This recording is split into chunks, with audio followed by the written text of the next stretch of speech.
In this video, I'm going to show you how to add more than one animation to one object in Microsoft PowerPoint.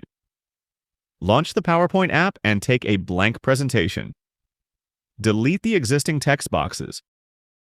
Let's add a shape and make it black. Place it in the middle of the page. In the title bar, click on Animations. In the menu bar, click on Animation pane.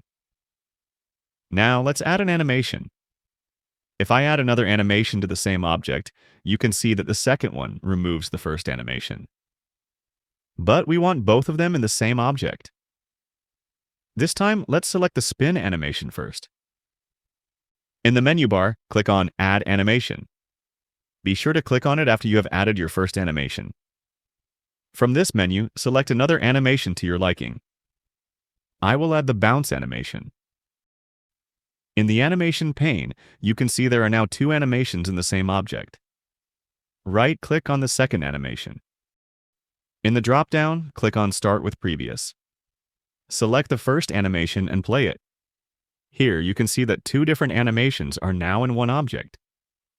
It not only spins, but also bounces. Feel free to reach out if you encounter any issues during the process. If this video helps you out, please leave a like and subscribe.